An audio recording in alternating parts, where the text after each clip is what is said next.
In today's lesson we'll learn how to sound romantic on electric guitar using spread triads, and we'll do that creating an exercise in 3 different steps. So the spread triads are triads that sound like this. The first step is to find out what the spread voicing triads are. So rather than finding the triads in root position as root note, major third and perfect fifth, if we're talking about a major triad, we're now gonna exchange the position of the third and the fifth. So effectively we are moving the third 1 octave higher. In this way the voicing becomes root note, fifth, third. This applies to both major and minor chords. So when you move the third 1 octave higher and basically the third becomes the highest note in your voicing, it's a very emotional voicing, which sounds really deep compared to the normal sound of in a standard triad. So now that we know how the spread voicing triads work, we can create our progression. This is the first of our 3 steps. So let's create a basic progression in E minor. So the key of this progression is going to be E minor. The first chord, the first triad I'm going to use is going to be E minor. The way I play this is with the root note on the bass, then the fifth, and then the minor third on top as the highest note. I'm talking about the 7th fret on the A string, 9th fret on the D, and 8th fret on the B string. So the notes are E, B, G. This is a E minor triad. From here I'll move up to G major, same set of strings. So I'm basically playing the 10th on the A, 12th on the D, and 12th on the B. As well. So this is going to be G, D, B. That's the voicing for the G major in spread voicing. From here I will go all the way down to a B minor. Again, root note, fifth, minor third, B, F sharp, D, and from here only half step higher to a C major played like this. So this is C, G, E, root, fifth, third. So the progression sounds like E minor, G major, B minor, C major. Right, now that we have our basic progression, we've got the voicings, we need to understand which one is the timing of this progression. So I'm going to hit 4 notes for each chord. So I'm counting in 8th notes as 1 and 2 and. So the end, the 4th note that I play on each chord is going to be the root note once more. So I play root, 5th, 3rd, root. I'm ready to move to the G major, my 2nd triad, and I play the same. So basically all together this takes 1 bar. If I play it in time, it's going to be 1 and 2 and 3 and 4 and... Now I move all the way down to B minor, but B minor to C works slightly differently. I'm going to C on the upbeat number 2. So on the B minor, I only play 3 notes. 1, 2 and 3 notes. I don't repeat the root note again, and I go to C as an anticipation, an 8th note anticipation, which means I'm playing on the upbeat number 2, like 1 and 2 and 3 and 4. I don't play anything. So even on the C major, as you saw, I only played the root note, 5th, 3rd, without repeating anything else. So if I now play the 2 bars all together, it sounds like...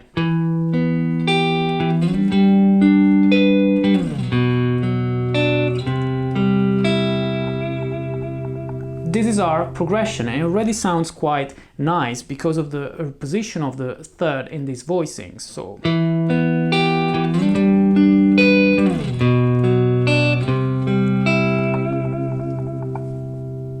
the second step is going to be having a variation to this main pattern. So a variation should be around the same key, pretty much with the same chord, maybe introducing one different chord from the previous pattern. So the new chord that we want to introduce is this time a D major here, which will be the last one in our progression. Same as the C, just 1 whole step higher. So 5th on the A, 7th on D and B. And the other chord that we are actually introducing is an A minor, played as the normal A minor that you play, but I'm only playing open A, 2nd on the D and 1st on the B.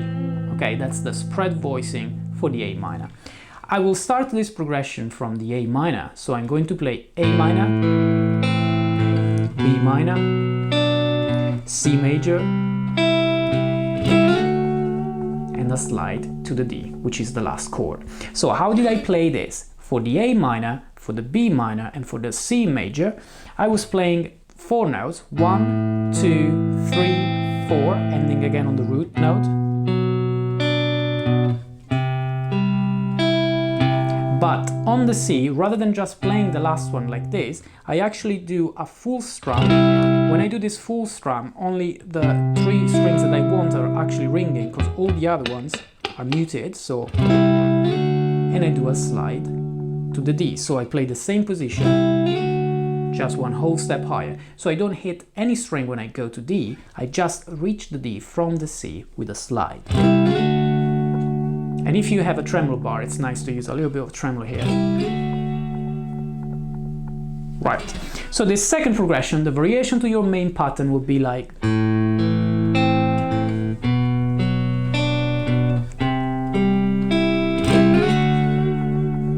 Okay, feel free obviously to change something. If you don't want to play this anticipation, you can play...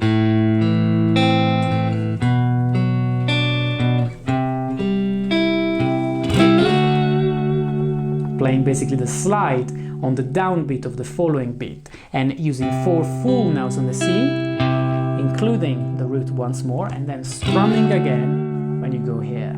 Alright, so that's gonna be the variation, the step number 2. Before we get into the step number 3, our final step, let's say something about the technique of my picking hand. I'm currently playing everything with a pick, so you can play the 3 single strings as, for example, down, down, up, but you can feel free to use a hybrid picking technique like pick, pick, finger, pick, pick, finger, down, down, finger, down, down, finger, and so on. Or you can play just everything in finger picking, like for example thumb, thumb, middle finger, or thumb, index, and ring finger, depending on which combination of fingers you are more used to. So this third step consists in adding a sort of melody to the chords in the main pattern. So we'll take longer for each chord, we'll take 1 full bar for each chord, and we'll create a lick and embellishment on each of these chords. So starting on the E minor, this was our triad. Now I'm also gonna play a little phrase, which is 8, 10th, back to 8, and then 7th, all on the B string. I'm just doing a pull off between 10th and 8th, and then a slide. Then all the way up to G, creating this little hammer on between 10th and 12th on the B string, back to the 10th, and then 12 on the G, which is obviously the octave of our root. So all together this E minor G.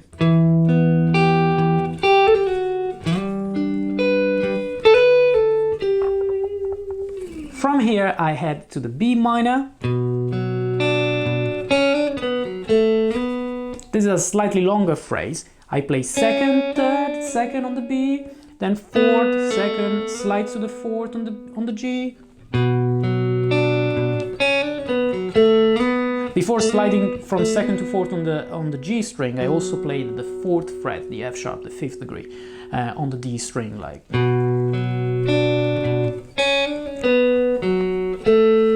So second, third, second, fourth, fourth, second, slide to 4, ready to play now the C major, just like this, without adding any melody on the C major. So all together, nice and slowly.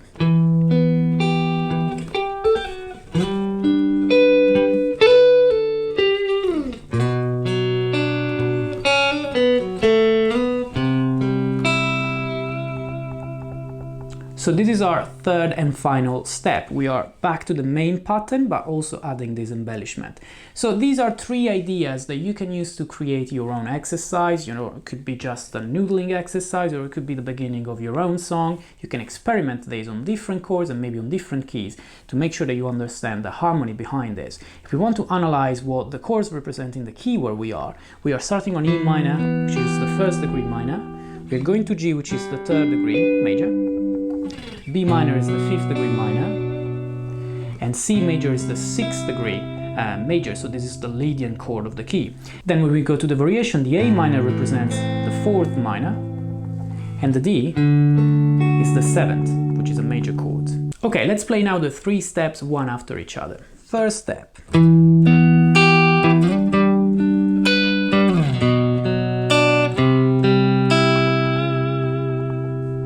And again.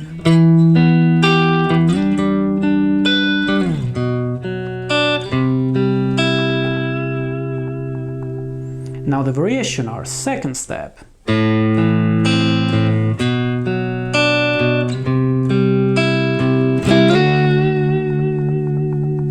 Back to the first step.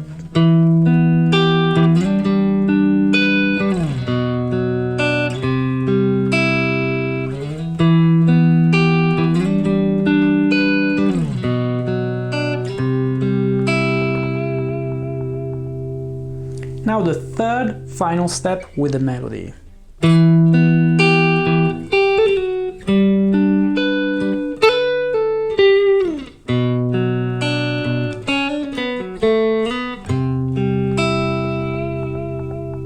Let's slow down once more this final step.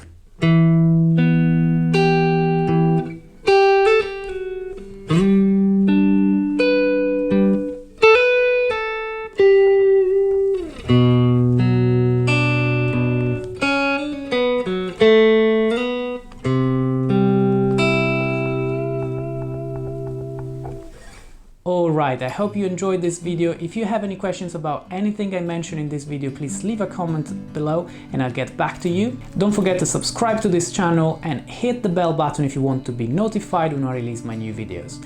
This was The Bearded Guitarist. Thanks for watching. I'll be seeing you next time.